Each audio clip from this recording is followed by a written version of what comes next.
ስሜት አይሰማኝም። በቃ ሁሉ ነገር ወደ ኋላ ነው የሚመልሰኝ። በጣም ነው የሚጨናነቀው። የራሴ የምለው ሰው ደግሞ የለኝም። ሁሉም ሰዎች አጥቻቸዋለሁ። በቃ ለማን ለማከል ያለሁበት ስሜት ማንም ሰው አያውቅም። ቤተክርስቲያን ሄዳለሁ። በቃ ጠንካራ ለመሆን እሞክራለሁ። ግን በቃ ሰፈር ውስጥ ምናምን መንቀሳቀስ አልቻልኩም። ያለውን ነገር ወደ ኋላ ነው ሁሌ የማስበው። እንዴት ነው ከዚህ በኋላ ራሱ ግንኙነት የሚኖረኝ? እንዴት ነው ትዳር የሚኖረኝ ከዚህ በኋላ የሚለው ነገር በጣም የሚያስጨንቀኝ። ለእኔ ምንም ነገር ሳልጠቀምበት እድሜ ይሄዷል ብዬ ነው የማስበው። በዜሮ እንዳለው የሚሰማኝ እና ሌክሶ ምን ትመክረኛለህ? ቢያንስ ለእናቴ ህይወቴ ቢቀየር ደስ ይለኛል። የተሻለ የትዳርሽ ሁኔታ ቢኖረኝ ደስ ይለኛል።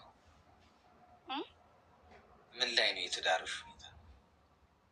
አረ 1 8 ወር ሊሞላን ነው። ሽማግሌ በተላከ በ20 ቀን ምናምን ነው። በጣም ሲያስፈራራኝ ለሊት ወጣሁኝ። ሽማግሌ በቃ ከዚህ በቃ ይሄ ህይወት 1 3 አመት አልፏቸዋል። በቃ 10 ትታረቃላችሁ፣ ትጣላላችሁ እንዴት ነው ተብሎ ይኸውልህ የዛሬ አመት አካባቢ በዚህ ሰዓት በጣም ታምሜ ነበር። እኔ ሐኪም ቤት ነገሮች አልተስተካከለም። ጸበል ሄጄ ነው ወደ ራሴ የተመለስኩት ማለት ነው። እና ቤት መጥቶ ይቅርታ ጠይቆ ከዚህ በኋላ እኔ እስተካከላለሁ እቀየራለሁኝ ብሎ ነበረ። ከዛን ሽማግሌ ይላክ እኔ መለወጤ በዛ ይታወቅ ምናምን ነገር ብሎ አብረን መኖር ጀመርን። ከዛ ሽማግሌ በተላከ 20 ቀን ሳይሞላ ነው መልሰን የተጣላ ነው ማለት ነው። ከዛ ቤተሰብ አክስቴ ወደ ሐምሌ ወር ላይ የገብርኤል ጊዜ ገዳም ወስደኝ ራሴን አወቅኩኝ ማለት ነው። ከዛን እሱ እንደለመደው ሲያስፈራራ ምን ሲል ምናምን እንደ ድሮ አልሆነለት ሲል አለ። ከዛ መስከረም ላይ ወደ ክስ ገባን። በተላኩ ሽማግሌዎች ፊት አስፈረምኩት አጠገቤ በቃ እንዳይደርስ ብዬ ማለት ነው። አሁን ከተለያየን 1 8 9 ወር ማለት ነው። ግን አንድ ሰፈር ነን። ተፋታችሁ ማለት ነው? አንድ ላይ አይደለንም። አዎ 8 ወር ያልፈናል። አንድ ላይ አይደለንም። አሁን የሚገርም ነገር እንደዚህም ሆኖ ግን በቃ በጣም የሚከታተለኝ እሱ አሁን የራሱ ህይወት አለው። ግን በቃ እኔም በጣም የሚከታተለኝ ሲም ቀየር ያለው ድብቅ ቤተሰብ ብቻ የሚያውቀው ግን የበፊት ሲሜንም ደግሞ አልቀየርኩትም። በጣም የሚከታተለኝ አሁንም ቴክስት ልካል፣ ይደውላል በተለያየ ስልክ። እዚህ ቦታ ነበርሽ ይላል። አንቺ እኔ ብቻ ነሽ የሌላ ሰው መሆን አትችይም ይላል። እሱ ግን አሁን ትዳር መስርቷል ማለት አሁን በአንዴ መቼም ህይወት መመስረት ይከብዳል። እኔ ላይ ደርቦም ሊሆን ይችላል። በእርግጥ ለእኔ ታማኝ አልነበረም። ብዙ ነገር ነበር ፊት ለፊት ያደረገ የነበረው እንደ መብቱ ቆጥሮ ማለት ነው። እና አሁን ላይ ተለያይተናል። ግን እንዴት አድርጌ ሰው ልመን? እድሜሽ ምን ያህል ነው? እኔ አሁን ገና 23 ልሞላ ላይ ነው። ግን በቃ ምንም ያሳለፉትን ነገር ምንም መርሳት አልቻልኩም ጭራሽ። እሺ ሚዩት አድርጊና አዳምጪኝ። እሺ አንደኛ አሁን ምን መሰለሽ፣ ይሄ ያንቺ እንደዚህ መሆን አይገባውም። ለሱ ገብቶሻል። አንድ ግለሰብ ነው የጎዳሽ፣ አንድ ሰው ነው የጎዳሽ። ሰው በጣም ጠንካራ ሰው ሆነሽ የተሻለ ህይወት ኖረሽ ነው እንደውም መበቀል ያለብሽ ይህን ሰው በስኬትሽ፣ በለውጥሽ፣ በደስታሽ፣ በሳቅሽ እንጂ እንዲያዝነሽ ሰው ማመን አቃተኝ ብለሽ በቃ እንደዚህ ብቸኛ ሆነሽ ራስሽን ጥለሽ ምናምን ስትኖሪ እሱ ደስ ነው የሚለው። ከሰርግና ምላሽ ነው እንደዚህ አይነት ሰው። የጎዷችሁን ሰዎች መበቀል የምትፈልጉ ከሆነ ዋጋችሁን ከፍ አድርጉት። ኤክስፔንሲቭ እንደሆናችሁ ገብቷችኋል። ኤክስፔንሲቭ እንደሆናችሁ፣ ውድ እንደሆናችሁ አሳዩቸው። በምን እነሱ በጎዷችሁ ጉዳት ወድቃችሁ የቀራችሁ ሳትሆኑ እንደውም የበለጠ አይምሯችሁ ጥሩ የሚያስብ ስለ ወንድ ልጃው ኔጌቲቭ እያሰብሽ ህይወት እንደዚህ ማንን ማመን አልቻልኩም ስትይ እሱ ደስ ነው የሚለው። ምክንያቱም ስቲል ጭንቅላትሽ ውስጥ ነው ያለው። ያንቺ ጭንቅላት አይገባውም ለእንደዚህ አይነት ለጎዳሽ ሰው፣ ለበደለሽ ሰው፣ ይህን ሁሉ ላረገሽ ሰው፣ ላላከበረሽ ሰው ቤት ኪራይ ሳይከፍል በነፃ ጭንቅላቴ ውስጥ እንዲኖሩ በጣም ውድ ዋጋ ያላቸው ጥሩ ያደረጉልኝ ሰዎች ብቻ ናቸው። ጥሩ የሆኑ ጥሩ ያስቡ። ለእነሱ ነው ይሄ ጭንቅላት የሚገባው፣ ዘውትር ላስባቸው የሚገባው። ገብቶሽ?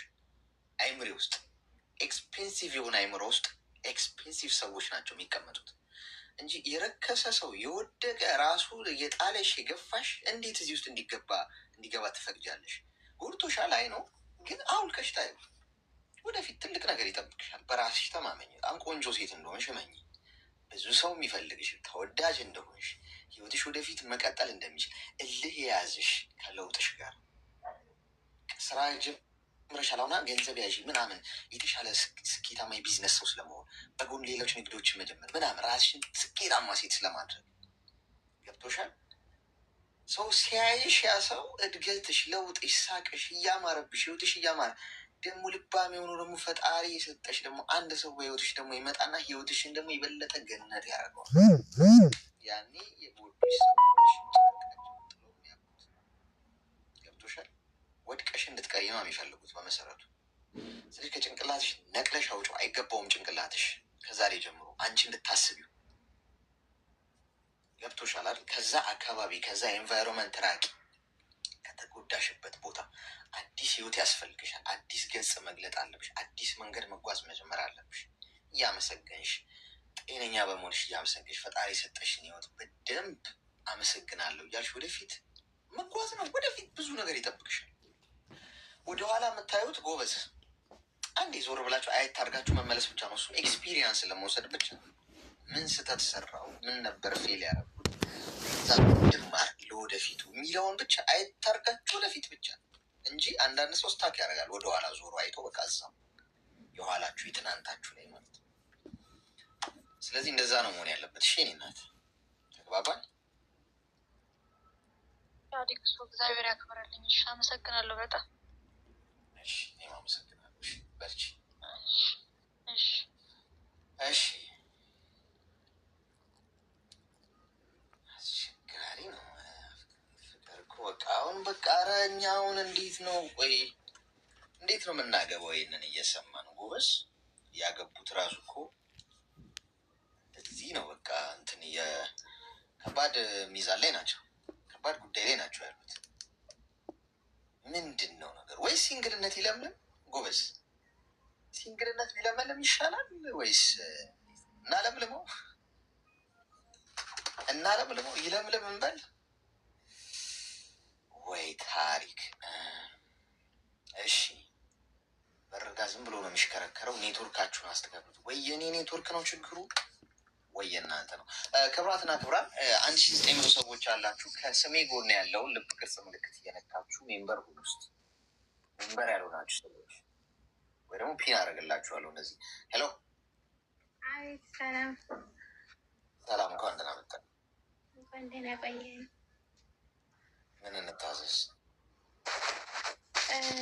እኔ ያው ባለትዳር ነበርኩኝና ያለሁት አረብ ሀገር ነው እና መጀመሪያ ስመጣ ያው ብር መጀመሪያ ስመጣ ለሱ ነበር የላኩት የመጣሁበትን ማለት ነው።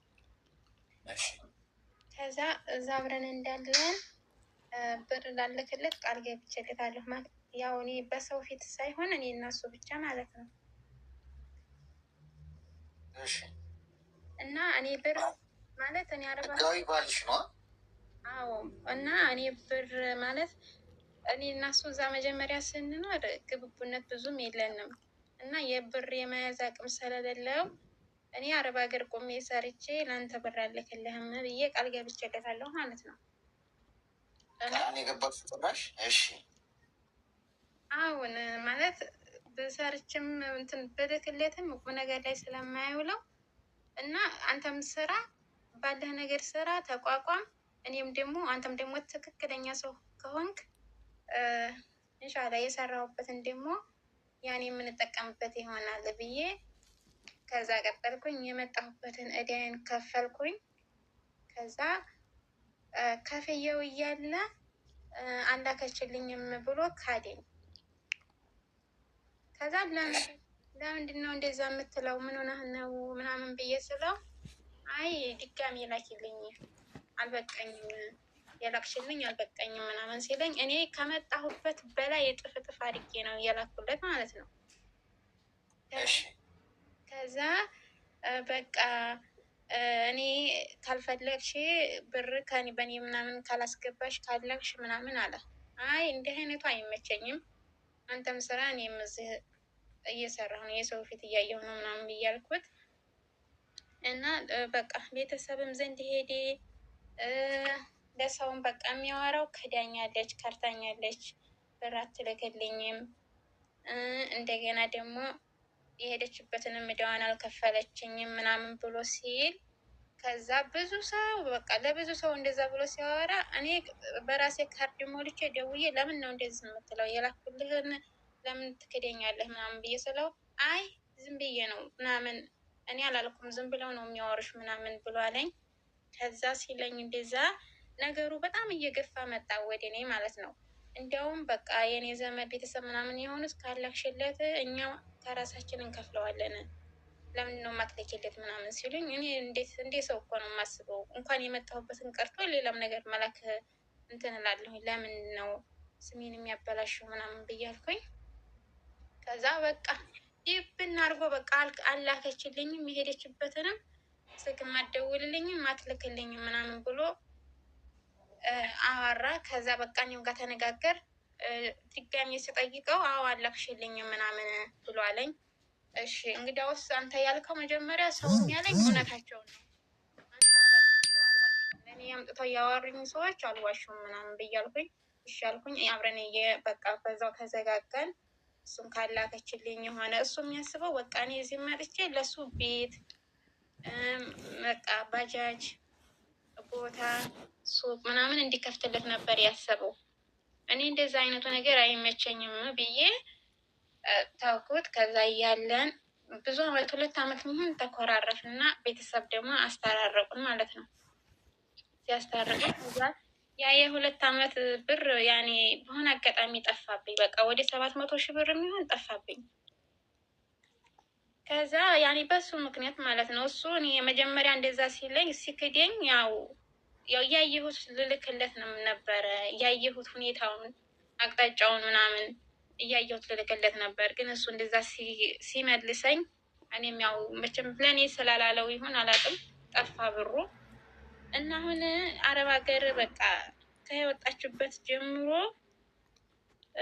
እስካሁን የምትሰራበትን ብር እካፈላለሁኝ ፈታም ሲባል አልፈታም ይላል እና እኔም ደግሞ አልሆነም ከአሁን በኋላ አንተም የራስህን ምርጫ ምረጥ እኔም የራሴን ውሳኔ ወስኛለሁ ምናምን ብዬ ስለው አይ እሺ ምናምን ይልና ከዛ በኋላ ደግሞ በቃ አንቺ ከወጣሽበት ሰዓት ጀምሮ እየሰራሽውን እኩል ከፍለሽ ከዛ በኋላ እፈታሻለሁ ምናምን ይለኛል። እና እኔ ሀገር ልሄድ ነበረ ሀገር አሁን ልገባ ነበር ግን መግባት አልቻልኩም። ምክንያቱም አሁን ህግም ይፈርድብሻል ምናምን በቃ አንዲት ሴት በኒካ ሆና ከሄደች አረብ ሀገር እኩል የመክፈል ይላሉ። እንዴት ነው እኔ 24 ሰዓት እዚህ ቁሜ እየሰራሁኝ እሱ እዛ ቁጭ ብሎ ጫት እየቃመ እንዴት ብዬ መክፈል አለብኝ ብዬ በጣም ሀሳብ ላይ ነኝ። እና ምን ትመክረኛለህ? ጫት ሲቅም ነው የሚውለው። አይሰራም፣ ስራ አይሰራም። ቢሰራም ደግሞ ገንዘብ እንዴት እንደሚያዝ ጭራሽ አያውቅም። እና ምንም ስራ ሰርቶ አያውቅም። አይሰራም። በቃ የኔ ቢሰራም በቃ የሆነ አግባብ ያለው ላይ ነገር ላይ አያውለውም። እሺ ሚዩት አድርጊና አዳምጪኝ እስኪ። አሁን አያችኋ ማን እንደምታገቡ ምረጡ የሚለው ሀሳብ እንዴት ውሃ እንደሚያነሳ ከገባችሁ በኋላ አለመቀደም ነው ማለት። ያገባችሁት ባል እናንተን ማይረዳ መተጋገዝ ከሌለው እርዳት ትዳር እኮ ገይስ መረዳዳት እኮ ነው አይደል? ማለት መረዳዳት ማለት በገንዘብ አይደለም። በገንዘብማ ማንም ሊረዳ ይችላል። በህይወት መረዳዳትና መተጋገዝ እኮ ነው አይደል? አይዞ አይዞሽ ማለት አንዱ አንዱ መደገፍ፣ ከአንዱ ጎን መቆም፣ አብሮ ተጋግዞ ማደግ። ይህ ጥቅማዊ ምናምን ሳይሆን ማንነትን በቃ ያን የእሷነቷን ወደህ እሱነቱን ወደሽ በጋራ ገንዘብ እኮ ጠፊ ነው።